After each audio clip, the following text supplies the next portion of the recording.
ಇದೀಗ ಬೆಳಗಾವಿಯಲ್ಲಿ ಸಾಹುಕಾರ್ ವರ್ಸಸ್ ಸಾಹುಕಾರ್ ಅನ್ನುವಂತಹ ಪ್ರಶ್ನೆ. ಸಾಹುಕಾರ್ ಸತೀಶ್ ಕ್ಷೇತ್ರದ ಮೇಲೆ ಕಣ್ಣಿಟ್ಟ ಕತ್ತಿ. ಬೆಳಗಾವಿಯಲ್ಲಿ ಸಾಹುಕಾರ್ ವರ್ಸಸ್ ಸಾಹುಕಾರ್. ಸಾಹುಕಾರ್ ಸತೀಶ್ ಕ್ಷೇತ್ರದ ಮೇಲೆ ಕಣ್ಣಿಟ್ಟಿದ್ದಾರೆ ಕತ್ತಿ. ಹುಕ್ಕೇರಿ ಮೇಲೆ ಸತೀಶ್ ಜಾರಕಿಹೊಳಿ ಕಣ್ಣನ್ನ ಇಟ್ಟಿರುವಂತದ್ದು ಮತ್ತೊಂದು ಕಡೆ. ಸತೀಶ್ ಮಣಿಸೋದಕ್ಕೆ ಕತ್ತಿ ಕುಟುಂಬದ ರಣತಂತ್ರ ಬೆಳಗಾವಿಯಲ್ಲಿ. ಬೆಳಗಾವಿ ರಾಜಕೀಯದಲ್ಲಿ ಭಾರಿ ಸಂಚಲನ ಇದೀಗ. ಇದು ಅಶ್ವವೇಗ ನ್ಯೂಸ್ನ ಬಿಗ್ ಎಕ್ಸ್ಕ್ಲೂಸಿವ್ ಸ್ಟೋರಿ.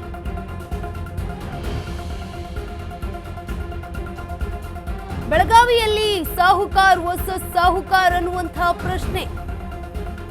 ಸಾಹುಕಾರ್ ಸತೀಶ್ ಕ್ಷೇತ್ರದ ಮೇಲೆ ಕತ್ತಿ ಇಟ್ಟಿದ್ದಾರಾ? ಕತ್ತಿ ಕಣ್ಣನ್ನಿಟ್ಟಿದ್ದಾರೆ. ಹುಕ್ಕೇರಿ ಮೇಲೆ ಸತೀಶ್ ಜಾರಕಿಹೊಳಿ ಕಣ್ಣು. ಸತೀಶ್ ಮಣಿಸೋದಕ್ಕೆ ಕತ್ತಿ ಕುಟುಂಬದಿಂದ ರಣತಂತ್ರ ಇದೀಗ ರೂಪಿಸಲಾಗ್ತಾ ಇದೆ. ಬೆಳಗಾವಿ ರಾಜಕೀಯದಲ್ಲಿ ಭಾರಿ ಸಂಚಲನಕ್ಕೆ ಸೃಷ್ಟಿಯಾಗ್ತಾ ಇದೆ, ಕಾರಣವಾಗ್ತಾ ಇರುವಂತದ್ದು. ಈ ಕುರಿತಾಗಿ ಅಶ್ವವೇಗ ನ್ಯೂಸ್ನಲ್ಲಿ ಬಿಗ್ ಎಕ್ಸ್ಕ್ಲೂಸಿವ್ ಸ್ಟೋರಿ ಇದೆ. ಬೆಳಗಾವಿಯಲ್ಲಿ ಸಾಹುಕಾರ್ ವರ್ಸಸ್ ಸಾಹುಕಾರ್ ಅನ್ನುವಂಥದ್ದು.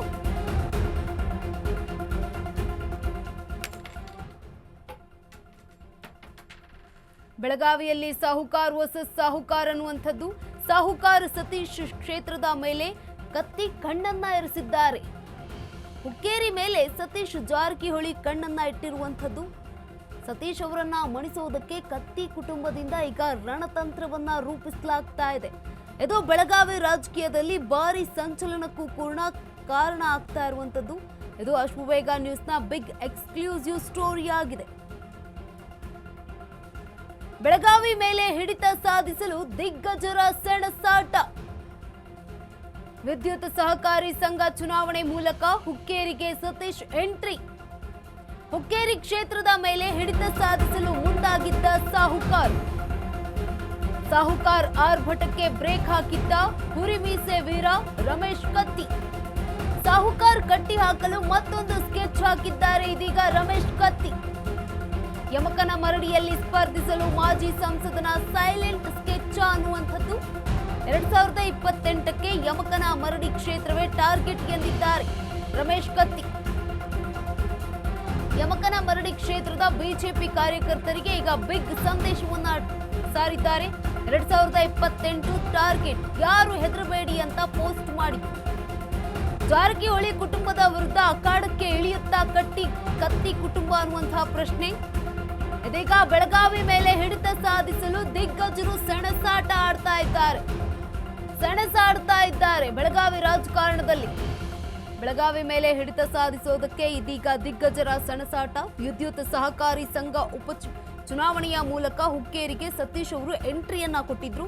ಹುಕ್ಕೇರಿ ಕ್ಷೇತ್ರದ ಮೇಲೆ ಹಿಡಿತ ಸಾಧಿಸಲು ಮುಂದಾಗಿದ್ದ ಸಾಹುಕಾರ್ ಸತೀಶ್ ಜಾರಕಿಹೊಳಿ. ಸಾಹುಕಾರ್ ಆರ್ಭಟಕ್ಕೆ ಈಗ ಬ್ರೇಕ್ ಹಾಕಿದ ಹುರಿಮೀಸೆ ವೀರ ರಮೇಶ್ ಕತ್ತಿ ಅವರು. ಯಮಕನ ಮರಡಿಯಲ್ಲಿ ಸ್ಪರ್ಧಿಸಲು ಮಾಜಿ ಸಂಸದನ ಸೈಲೆಂಟ್ ಸ್ಕೆಚ್ ಹಾಕಿದ್ರೆ 2028ಕ್ಕೆ ಯಮಕನ ಮರಡಿ ಕ್ಷೇತ್ರವೇ ಟಾರ್ಗೆಟ್ ಅಂತ ಹೇಳಿದ್ದಾರೆ ರಮೇಶ್ ಕತ್ತಿ ಅವರು. ಅದನ್ನ ಮೇಲಿಂದ ಮೊದಲಿಂದ ವಿಶೇಷ ಪ್ರೀತಿ ಐತಿ, ಇನ್ನು ಮುಂದೆ ವಿಶೇಷ ಪ್ರೀತಿ ಇರ್ತೈತಿ. ವಿಶೇಷ ಪ್ರೀತಿಯಾಗಿ ನಾವು ಬಹಳ ನಮೂನಿ ಇದಾವು. ಅದನ್ನ ಬರುವಂತ ದಿನಮಾನದಾಗ ನಾವು 28ರಾಗ ತಮಗೆ ಗೊತ್ತಾಗೈತಿ.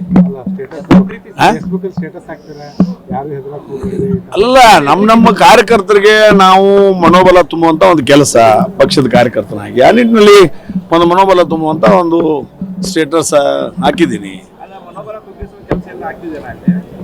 ಅದು ನಿರಂತರವಾಗಿ, ಅದು ಇನ್ನು ಹೊಸ ನಿಮಗೆ ಹೇಳಬೇಕಾಗಿಲ್ಲ, ನಿರಂತರವಾಗಿ ಎಲ್ಲ ರಾಜಕೀಯ ಪಕ್ಷಗಳಿಂದ ಆಗ್ತಿರ್ತಕ್ಕಂಥ ಒಂದು ಸಂಗತಿ ಇದು. ಆದ್ರೆ ನಮ್ಮ ಕಾರ್ಯಕರ್ತರಿಗೆ ಅದನ್ನ ಮೇಲಿಂದ ಮೇಲೆ ಅದನ್ನ ಹುರುಪು ತುಂಬುವಂತ ಕೆಲಸ ನಾವು ಮಾಡ್ಬೇಕಾಗ್ತದೆ. ಆ ನಿಟ್ಟಿನಲ್ಲಿ ಅದನ್ನ ಸ್ಟೇಟಸ್ ಹಾಕಿದ್ವಿ. ಜಿಲ್ಲಾ ಉಸ್ತುವಾರಿ ಸಚಿವರು ಯಾರ್ದು ನಮಗೆ ಅದೊಂದು ಕ್ಷೇತ್ರ ಅಲ್ಲ. ಈಗ ಮುಖ್ಯಮಂತ್ರಿಗಳು ಯಾರದಾರು, ಶಿವಕುಮಾರ್ ಅದಾರು, ಅವರು ಒಂದು ಕ್ಷೇತ್ರದಿಂದ ಬಂದಂತ ಶಾಸಕರು. ಅದಕ್ಕೇನು ಅವ್ರದ್ದು ಇವ್ರದ್ದು ಅನ್ನೋಂಥ ಪ್ರಶ್ನೆ ಬರಂಗಿಲ್ಲ, ಭಾಳ ಇಂಪಾರ್ಟೆನ್ಸ್ ಕೊಡಂಗಿಲ್ಲ. ಮೊದಲಿಂದು ವಿಶೇಷ ಪ್ರೀತಿ ಐತಿ, ಇನ್ನು ಮುಂದೆ ವಿಶೇಷ ಪ್ರೀತಿ. ಈ ಬಗ್ಗೆ ಹೆಚ್ಚಿನ ಮಾಹಿತಿಯನ್ನ ನೀಡಲಿದ್ದಾರೆ ನೇರ ಸಂಪರ್ಕದಲ್ಲಿ ಪವನ್ ಇದೀಗ ಸೈಲೆಂಟ್ ಆಗಿ ಸ್ಕೆಚ್ ಅನ್ನ ಹಾಕ್ತಿದ್ದಾರಾ ಮಾಜಿ ಸಂಸದ ಅನ್ನುವಂತಹ ಪ್ರಶ್ನೆ ಯಮಕನ ಮರಡಿಯಿಂದ ಸ್ಪರ್ಧಿಸಿದಕ್ಕೆ. ಗಂಗಾ ಏನು ಬೆಳಗಾವಿ ರಾಜಕಾರಣ ನೋಡಿದಾಗ ಅಲ್ಲಿ ಕುಟುಂಬ ರಾಜಕಾರಣ ಏನು 18 ವಿಧಾನಸಭಾ ಕ್ಷೇತ್ರಗಳಿದ್ದಾವೆ, ಅಲ್ಲಿ ಕುಟುಂಬ ರಾಜಕಾರಣ ಸಹಜವಾಗಿ ಇದೆ.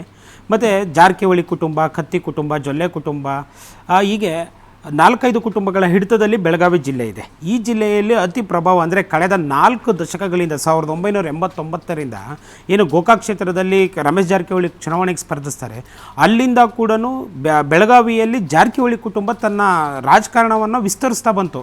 ಮೊದಲನೇದಾಗಿ 89ರಲ್ಲಿ ಏನು ಗೋಕಾಕ್ ಕ್ಷೇತ್ರದಿಂದ ಸ್ಪರ್ಧಿಸಿದಂಥ ರಮೇಶ್ ಜಾರಕಿಹೊಳಿಯನ್ನು ಈ ಎಲ್ಲ ತಮ್ಮಂದಿರು ಎಂದರು ಯಾರು ಅರಬಾವಿಯ ಬಾಲಚಂದ್ರ ಜಾರಕಿಹೊಳಿ, ಸತೀಶ್ ಜಾರಕಿಹೊಳಿ, ಲಖನ್ ಜಾರಕಿಹೊಳಿ, ಭೀಮ್ಶಿ ಇವರೆಲ್ಲರೂ ಬೆಂಬಲಿಸಿ ಅಣ್ಣನ ವಿಧಾನಸಭೆಗೆ ಕಳಿಸಿದ್ರು. ಅದಾದ ನಂತರ 1994ರಲ್ಲಿ ಅರಬಾವಿ ಕಾನ್ಸ್ಟಿಟ್ಯೂನ್ಸಿಯಿಂದನ ಬಾಲಚಂದ್ರ ಜಾರಕಿಹೊಳಿ ಲಾಂಚ್ ಆಗ್ತಾರೆ. ಬಾಲಚಂದ್ರ ಜಾರಕಿಹೊಳಿ ಲಾಂಚ್ ಆಗ್ತಾರೆ 1996ರಲ್ಲಿ. ಇವರು ಯಾರು ಸತೀಶ್ ಜಾರಕಿಹೊಳಿ ಅವರು MLC ಚುನಾವಣೆ ಮುಖಾಂತರ ರಾಜ್ಯ ರಾಜಕಾರಣಕ್ಕೆ ಬರ್ತಾರೆ.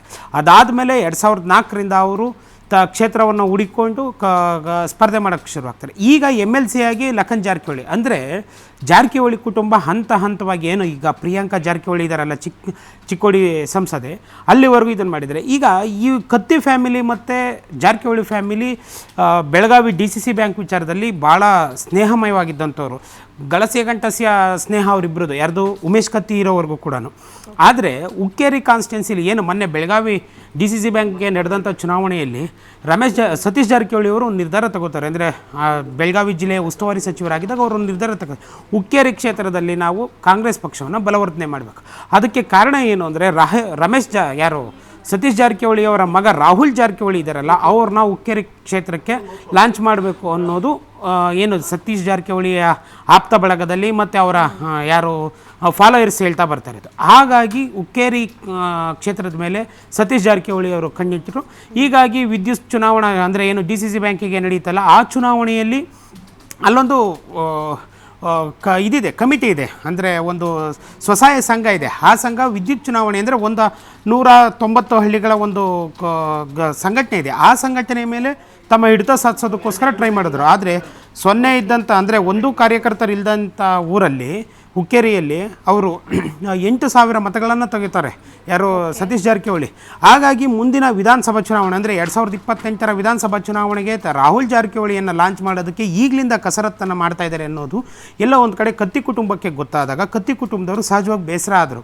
ಅಂದರೆ ನಮ್ಮ ಕುಟುಂಬದ ಜೊತೆ ಇಷ್ಟು ವರ್ಷ ಸ್ನೇಹ ಇದ್ದಂಥವ್ರು, ಅಂದರೆ ಸಹಕಾರಿ ಕ್ಷೇತ್ರದಲ್ಲಿ ಭಾಳ ಸ್ನೇಹಮಯವಾಗಿದ್ದಂಥವ್ರು ಯಾರು ಕತ್ತಿ ಕುಟುಂಬ ಮತ್ತು ಜಾರಕಿಹೊಳಿ ಕುಟುಂಬ, ಈಗ ಏಕಾಏಕಿ ನಾವು ವಿರುದ್ಧ ಬರ್ತಾ ಇದೆ.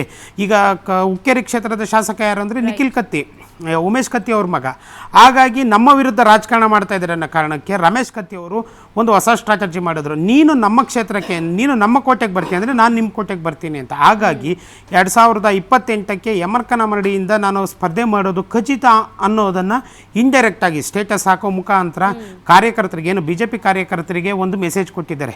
ಇದು ನಾಳೆ ದಿನ ಸ್ಪರ್ಧೆ ಮಾಡಬಹುದು ಅಥವಾ ಮಾಡದೇ ಇರ್ಬೋದು, ಆದರೆ ರಾಜಕೀಯದಲ್ಲಿ ಯಾವುದನ್ನು ಅಲ್ಲಗೆಳೆಯೋಕ್ಕಾಗೋದಿಲ್ಲ. ಮುಂದೊಂದು ದಿನ ಅದು ಅಂದರೆ ರಮೇಶ್ ಕತ್ತಿ ಅವರು ಸತೀಶ್ ಜಾರಕಿಹೊಳಿ ವಿರುದ್ಧ ಸ್ಪರ್ಧೆ ಮಾಡಬಹುದು ಅಂತಂದು ಚರ್ಚೆ ಆಗ್ತಾ ಇದೆ. ಗಂಗಾ, ಎಸ್, ಧನ್ಯವಾದ ಪವನ್ ತಮ್ಮೆಲ್ಲ ಮಾಹಿತಿಗಾಗಿ.